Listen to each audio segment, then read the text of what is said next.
আগামী বৃহস্পতিবার মুর্শিদাবাদ জেলার পুলিশ সুপারকে বেলা 12টা থেকে ঘেরাও করে এর জবাব নেব।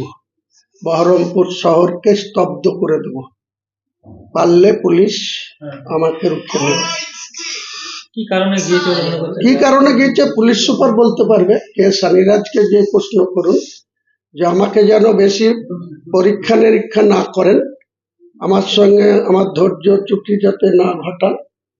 যদি আমার বাড়িতে কোনো অশালীন আচরণ পুলিশ করে, তাহলে আমি এখনই আপনাদের জানিয়ে দিলাম যে আমার আজকে কলকাতা যাওয়ার আছে, কালকে কলকাতায় ইম্পর্টেন্ট কিছু মিটিং আছে। বাড়ির সঙ্গে কোনো রকম আমার ছেলে, আমার মিসেস, আমার বৌমা, তাদের সঙ্গে যদি কোনো অশালীন আচরণ করা হয়, তাহলে আপনি তৈরি থাকবেন কে সানিরাজ। আপনার সঙ্গে আমি বৃহস্পতিবারে বেলা 12টায় দেখা হবে বহরমপুর শহরে।